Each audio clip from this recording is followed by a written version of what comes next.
المرسلين وعلى آله وصحبه أجمعين. رب اشرح لي صدري ويسر لي أمري واحلل عقدة من لساني يفقهوا قولي. أما بعد.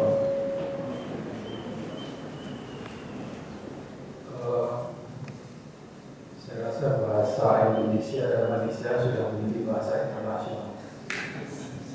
Jadi saya tidak perlu berbahasa Inggris, karena saya ingat bahasa yang paling indah di dunia itu bahasa Arab.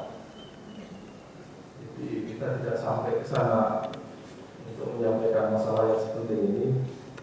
Kita memakai bahasa Melayu karena ternyata jumlah orang-orang yang berbicara bahasa Melayu lebih banyak daripada yang berbicara bahasa Arab. Silakan hitung, seluruh negara Arab itu tidak sampai 250 juta jumlahnya. Sedangkan Indonesia saja sudah 250 juta, ditambah Singapura, Malaysia, Brunei, Thailand. Belum lagi yang orang Indonesia yang berada di negara-negara Eropa dan Amerika. Jadi kita harus mengangkat bahasa lain. Selain itu saya khawatir juga dosen-dosen tidak memahami masalah yang seperti ini. Apalagi saya campur-campur dengan bahasa Melayu. Saya bisa menyampaikan dalam bahasa Indonesia dan bahasa Malaysia. Tapi insya Allah lebih banyak bahasa Indonesia. Kebetulan alhamdulillah saya ini sudah pernah di Malaysia. Jadi Islamisasi ini menjadi satu oleh-oleh yang saya bisa bawa pulang ke Indonesia. Karena saya berada di kampus yang di situ dilaksanakan program Islamisasi baik secara konseptual ataupun secara integral di dalam kampus.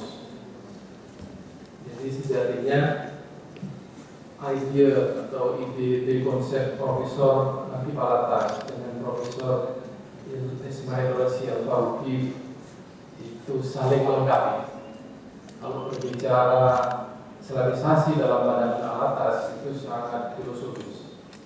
Kalau berbicara dalam konsep Al-Faruqi dia sangat praktis dan bisa dipahami dengan mudah.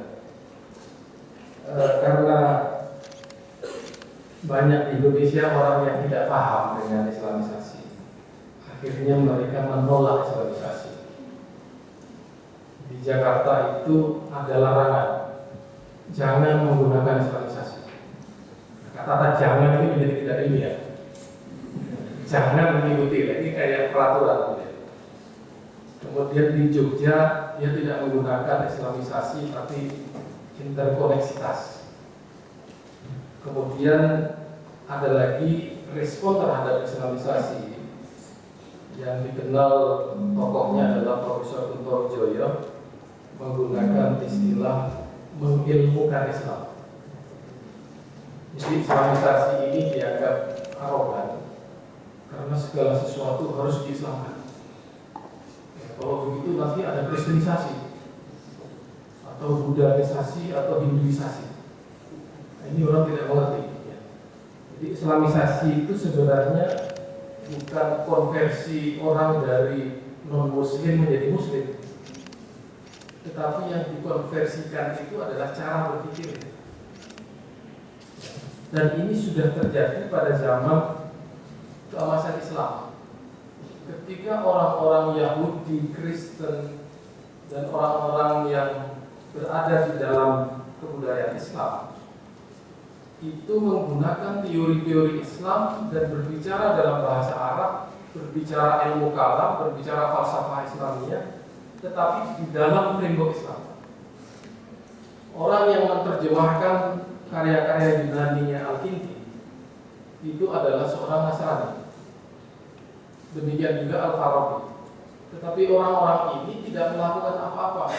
Yang kreatif dan sangat cerdas dalam mengadapsi konsep Yunani adalah para ulama-ulama kita. Jadi sebenarnya Islamisasi ilmu pengetahuan itu sama dengan mengadapsi konsep-konsep dari luar kebudayaan Islam, peradaban Islam ke dalam Islam. Dan itu sudah terjadi. Bahkan sebenarnya Al-Quran merupakan sebuah proses yang kita boleh katakan dengan Islamisasi pandangan hidup Arab jahiliyah. Jadi orang-orang Arab jahiliyah itu hidup dengan sangat maju, syairnya maju, teknologinya maju, perdagangannya maju, ekonominya maju. Tapi mengapa kita sebut dengan jahiliyah?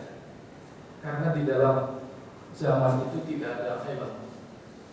Ilmu itu menjanjikan sebuah keadilan. Keadilan itu adalah meletakkan sesuatu pada tempatnya. Di zaman jahiliyah banyak sekali hal yang tidak pada tempatnya. Istilah karim di dalam bahasa Arab itu sama dengan orang yang mempunyai banyak anak dan punya banyak uang. Oleh Islam, karim itu kemudian digunakan untuk orang yang mempunyai ketakwaan yang sangat tinggi. Inna akramakum indallahi atqakum. Orang yang bertakwa itulah yang kaya. Kalau dia punya anak banyak tapi punya harta banyak, tidak bertakwa, dia tidak kaya. Itu salah satunya.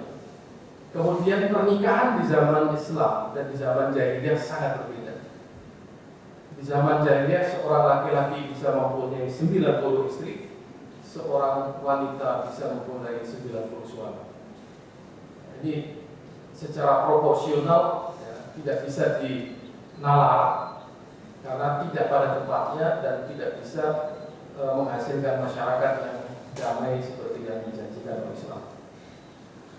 Jadi Islamisasi bukanlah sesuatu yang baru, tetapi sesuatu yang sudah berjalan sejak kedatangan Islam. Oleh sebab itu sekarang ini Islamisasi dalam bahasa kita ya, menjadi sangat teknis dan tidak lagi mungkin sama dengan apa yang telah terjadi dan berlaku pada zaman dahulu. Dulu tidak ada misalnya di zaman Al-Ghazali, Ibnu Taimiyah, Ibnu Sina yang namanya kedokteran Islam. Karena semua yang dihasilkan oleh ulama itu sudah Islami. Jadi label itu tidak perlu. Dan tidak ada pada waktu itu katakanlah istilah kedokteran Yunani ataupun astronomi Persia. Orang Islam sudah mengadopsi ilmu-ilmu itu dan mengislamkannya menggunakan di dalam peradaban ilmu Islam, dan kemudian orang tidak lagi menyebut astronomi Islam. Ilmu-ilmu optik seperti yang dihasilkan oleh Ibnu Haytham misalnya tidak perlu disebut optik Islam. Ilmu syair dalam bahasa Arab tidak perlu disebut syair Islam. Tapi sekarang masalahnya ketika orang-orang Barat itu mempunyai satu disiplin dan peradaban ilmu tersendiri yang di dalamnya terdapat ilmu-ilmu sekuler, kemudian menamakan diri mereka sebagai Western knowledge atau kapitalisme atau sosialisme ataupun ilmu-ilmu yang memang berasal dari Barat, orang Islam perlu membedakannya dengan ilmu-ilmu itu dengan label Islam. Itu sebabnya mengapa perlu kata-kata Islam di dalam ilmu pengetahuan ini seperti ekonomi Islam. Bagaimana cara mengislamkan ilmu? Jadi ternyata masih banyak orang yang tidak paham karena ilmu itu dianggap ada di dalam realitas, di dalam benda-benda. Ilmu itu ada di dalam pikiran. Dan oleh sebab itu Islamisasi ilmu pengetahuan sebenarnya adalah mengislamkan pikiran umat Islam. Nah, cara mengislamkannya adalah kita berangkat dari apa yang disebut dengan worldview, cara pandang, cara Islam dan umat Islam memandang segala sesuatu ini selama ini diwarnai dengan pandangan-pandangan sekuler. Oleh sebab itu sekuler ini harus kita ganti dengan Islam. Cara kita melihat uang, cara kita melihat harta benda, cara kita melihat perdagangan, itu berbeda dengan cara orang-orang Barat melihatnya. Seperti misalnya al-bai' wa misduriba. Ya. itu ternyata mislu itu tidak sama. Oleh sebab itu interest tidak sama dengan bagi hasil. Ini salah satu contoh. Worldview Islam itu tidak lain daripada cara berpikir orang Islam yang kalau didefinisikan adalah asas perilaku setiap manusia termasuk aktivitas ilmiah dan teknologi. Jadi semua apa yang menjadi pikiran seseorang dan aktivitas yang dihasilkan oleh seseorang itulah diwarnai oleh pandangan hidup Islam. Jadi bagaimana seseorang itu berpikir, begitulah dia berbuat. Maka dari itu sebuah negara memerlukan sebuah pandangan hidup, yaitu dasar negara. Nah, itulah sebagai dasar untuk bernegara. Bagi seseorang, dasar untuk berbuat sesuatu adalah apa yang dia pikirkan. Dan di dalam Islam, apa yang difikirkan diantaranya dipengaruhi oleh apa yang dipercaya. Jadi pikiran seseorang diwarnai oleh keimanannya. Oleh sebab itu basis atau dasar dari worldview itu adalah keimanan. Ternyata apa yang juga dilakukan oleh orang-orang yang merasa dirinya sebagai saintis, sebagai filosof di negara-negara barat, bukanlah orang yang betul-betul rasional, tetapi orang-orang yang mempunyai apa yang disebut dengan basic belief. Ya, saya selalu mengatakan bahwa seorang ateis itu adalah orang yang beriman bahwa di sana tidak ada Tuhan. Jadi dia percaya bahwa tidak ada Tuhan. Kenapa dia mengatakan tidak ada Tuhan? Karena dia percaya tidak ada Tuhan. Kepercayaan tidak masuk akal. Mengapa agama tidak boleh disatukan dengan sains? Karena kepercayaan mereka seperti itu. Padahal itu bisa dilakukan. Oleh sebab itu, pandangan hidup orang Islam yang terpengaruh dengan pandangan hidup sekuler ini harus diislamkan. Ini filosofinya seperti itu. Jadi kalau saya gambarkan, seseorang itu sejak kecil sampai dia dewasa memperoleh ilmu pengetahuan secara a priori. Jadi sesuatu masuk di dalam pikirannya dan dia menjadi sebuah cara pandang. Baik itu dalam bentuk ajaran di rumah, di luar rumah dan sebagainya, dia menjadi a priori. Ketika seseorang itu menangkap sesuatu yang sifatnya empiris, yang disebut dengan a posteriori knowledge, dia mulai mengembangkan a priori knowledge. Pertemuan antara a priori knowledge dan a posteriori knowledge itulah yang membentuk pandangan itu. Jadi semakin dewasa seseorang, semakin luas cara pandangnya terhadap segala sesuatu. Jika kita lihat misalnya seorang anak melihat gelas, dia akan melihat sebagai barang yang mudah ditangkap dan bisa jadi dibanting. Semakin dewasa dia tahu gelas fungsinya adalah untuk minum. Semakin dewasa lagi dia tahu bahwa gelas itu bermacam-macam. Ada gelas untuk minum air putih, ada gelas untuk minum kopi. Ya. Semakin tinggi lagi dia akan berpikir. Kalau dia fakultas ekonomi, dia berpikir bahwa gelas ini diproduksi dengan biaya sekian-sekian. Orang fakultas Usuluddin, ini gelas untuk minum bir haram hukumnya. Ya, orang syariat. Orang Usuluddin melihat gelasnya bekas kemenyan itu haram hukumnya. Jadi konsep mengenai gelas berkembang. Ya. Jadi kalau sudah melihat gelas dalam pengertian yang seperti ini, banyak sekali kata-kata yang berkembang, ya, sama dengan kalau kita berbicara bunga. Ya. Bunga adalah sesuatu yang tumbuh dari sebuah tanaman hias. Tapi kalau sudah menjadi bunga bank, dia menjadi haram. Tapi kalau dia menjadi bunga desa, dia menjadi cantik sekali. Kata bunga desa itu konsep sebenarnya. Ya, itu konsep. Banyak sekali pandangan kita terhadap segala sesuatu berubah.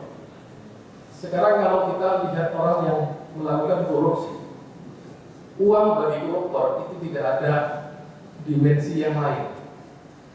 Tetapi bagi seorang muslim, di balik uang itu adalah rezeki. Ini yang tidak dilihat dari fakultas ekonomi. Uang, bagaimana uang itu bisa berkembang menjadi sebuah riba tidak kelihatan oleh mata.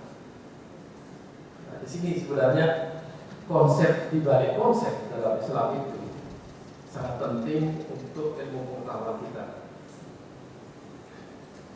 Kalau demikian, maka struktur berpikir seorang muslim dengan bangunan konsepnya itu saya gambarkan sebagai sebuah lingkaran yang intinya atau core-nya itu adalah konsep mengenai Tuhan. Karena kita ini sebenarnya hidup dan menggunakan kehidupan kita ini untuk Tuhan, menyembah Tuhan, beribadah kepada Tuhan. Nah, kalau di DJ menjadi lebih jauh lagi, kita akan berekonomi berdasarkan keimanan kita, berpendidikan berdasarkan keimanan kita, hidup berdasarkan keimanan kita, mengajar, berbisnis, agroteknologi dan sebagainya, tentunya harus berdasarkan kepada ibadah kepada Tuhan. Masalahnya sekarang ini bagaimana mengibadahkan ilmu pengetahuan atau disiplin ilmu itu untuk Tuhan. Kita belajar teknologi, kita belajar sains yang berasal dari temuan-temuan orang sekuler yang tidak berpikir mengenai Tuhan. Tugas kita itu adalah bagaimana mengorientasikan sains dan teknologi ini untuk ibadah kepada Tuhan. Nah, dari sisi konsep ini sebenarnya menjadikan keimanan kita itu bagian daripada Islamisasi. Makanya Profesor Ismail Marzuki Al-Faruqi mengarang buku yang sangat terkenal, Tauhid in Science. Jadi sebenarnya sains itu basisnya adalah tauhid. Dan alhamdulillah di sini program Faculty of Theology postgraduate level di sini kita peruntukkan sebagai basis atau praktikum untuk Islamization of knowledge. Teologi akidah dan di sini tidak hanya berarti sebuah keimanan dan kita berbicara sesuatu yang berkaitan dengan keimanan saja. Sebab kita yakin bahwa keimanan dalam Islam itu adalah basis dari ilmu pengetahuan. Teologi in Islam is the basis of epistemology. Ini yang menjadi keyakinan kita di sini, dan kita tidak perlu mendirikan fakultas filsafat karena teologi itu sendiri sudah bagian dari filsafat. Sekarang S3 kita ini dinamakan Fakultas Akidah dan Filsafat Islam. Tidak ada apa-apa. Itu nama dari orang-orang yang tidak sejalan dengan kita. Dan kita harus menerima karena kita harus izin. Tapi inti daripada program S1, S2, S3 kita di sini adalah menuju sebuah Islamisasi ilmu pengetahuan. S1 kita perkenalkan dengan 9 mata kuliah mengenai Islamic Science dan Islamisasi. S2 kita perkenalkan dengan teori-teori yang mengcounter Islamisasi atau Islamic Science dengan Western Science. S3 kita rencanakan untuk menghasilkan teori-teori baru di dalam Islamic Science.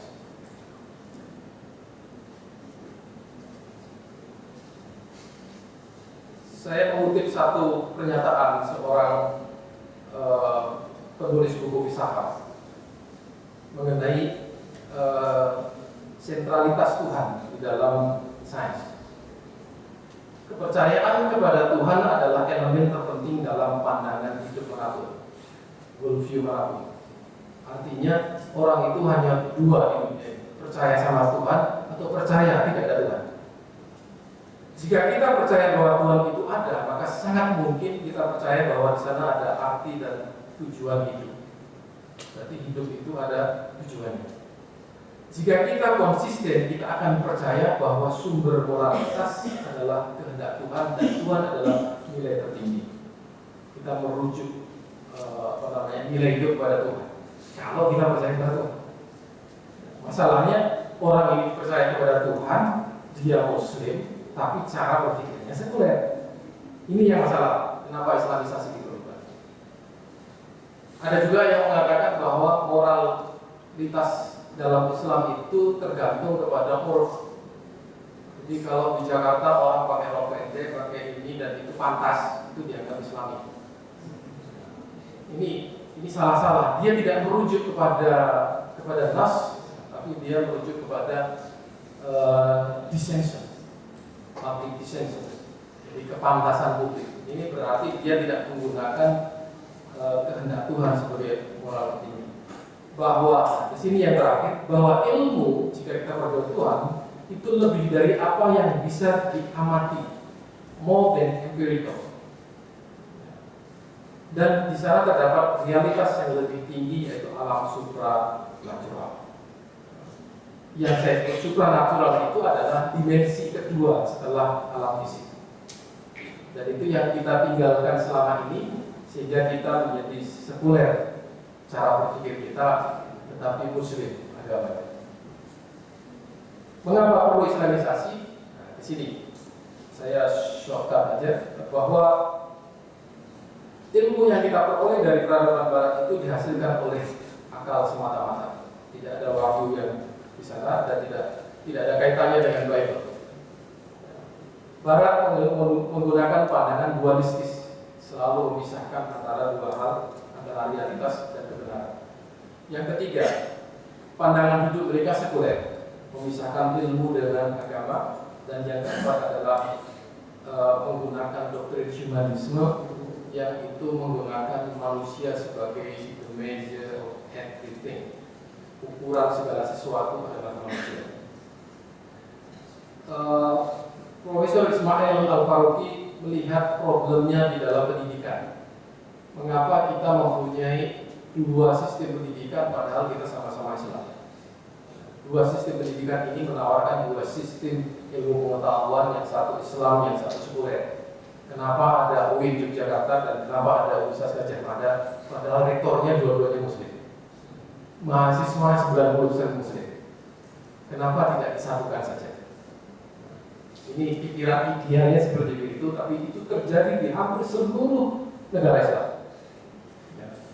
Di Arab Saudi ada Madinah University, tapi di Jeddah ada King Abdul Aziz University. Ada lagi Ummul Qura University, ada King Saud University. Di tempat Nabi dilahirkan pun sudah ada di Kota University. Apalagi di tempat yang jauh dari Nabi, seperti kita ini. Ya, kemudian Profesor Syed Hussein Nasr, ini seorang yang dikenal dengan bukunya Islamic Cosmological Doctrine, seorang saintis berasal dari Iran, melihat bahwa pandangan sekuler tentang alam semesta ini telah menghilangkan jejak Tuhan dari dalam alam. Artinya manusia sudah tidak melihat Tuhan di dalam fenomena alam.